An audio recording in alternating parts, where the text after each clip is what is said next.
Assalamualaikum warahmatullahi wabarakatuh. Halo adik-adik, perkenalkan nama kakak, Kak Alin. Oke, kali ini kita akan belajar tentang kegiatan ekonomi masyarakat Indonesia berdasarkan letak geografis, macam-macam sumber daya alam, dan manfaatnya bagi manusia. Nah adik-adik, ada yang masih ingat tidak apa itu lingkungan?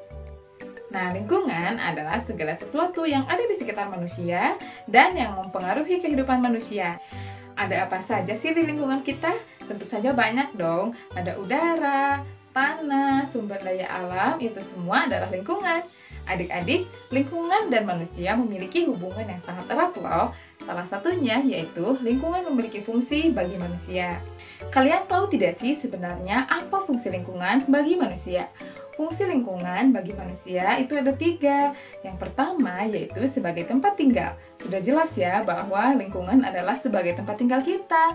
Kalau tidak ada lingkungan, maka mau di mana kita bangun rumah untuk tempat tinggal kita.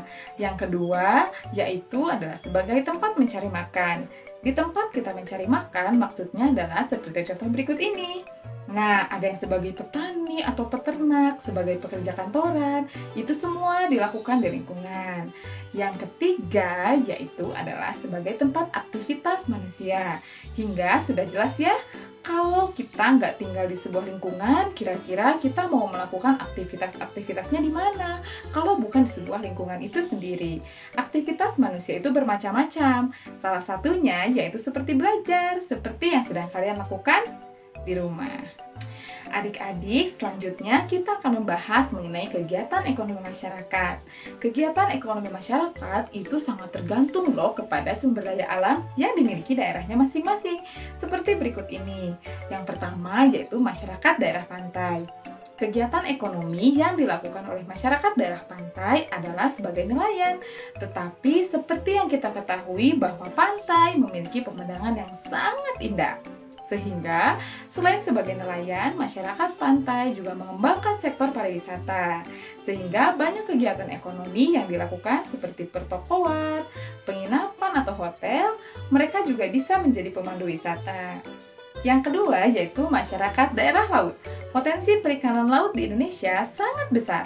Hal ini dikarenakan sebagian besar wilayah Indonesia adalah lautan. Laut memiliki banyak potensi.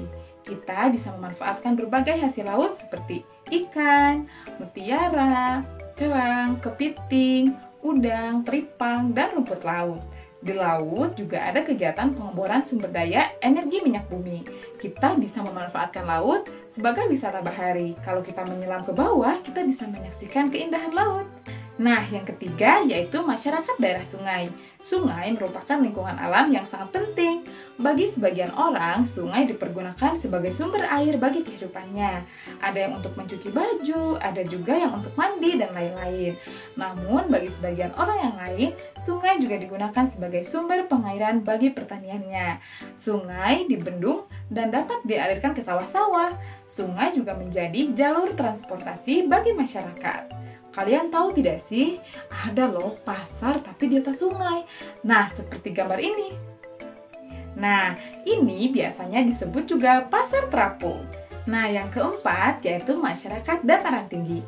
Dataran tinggi merupakan wilayah datar yang memiliki ketinggian lebih dari 400 meter di atas permukaan laut.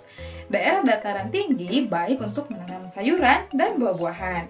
Selain sebagai lahan pertanian, dataran tinggi juga merupakan tempat yang cocok untuk tempat wisata.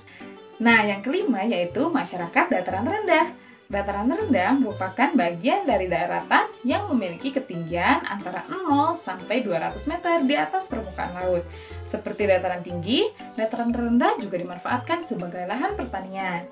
Selain itu, dataran rendah juga dimanfaatkan sebagai lahan untuk industri, peternakan, dan perumahan. Nah, adik-adik, dari berbagai kegiatan ekonomi yang telah dijelaskan tadi, itu semua tentu merupakan hasil dari sumber daya alam yang kita miliki dan dapat kita nikmati.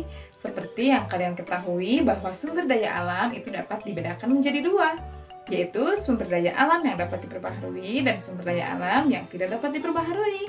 Sedangkan berdasarkan jenis bendanya, sumber daya alam dibagi menjadi 2.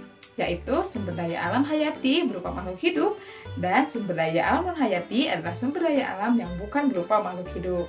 Nah, sumber daya alam tentu memiliki manfaat yang dapat dirasakan oleh manusia dalam rangka memenuhi kebutuhan hidupnya.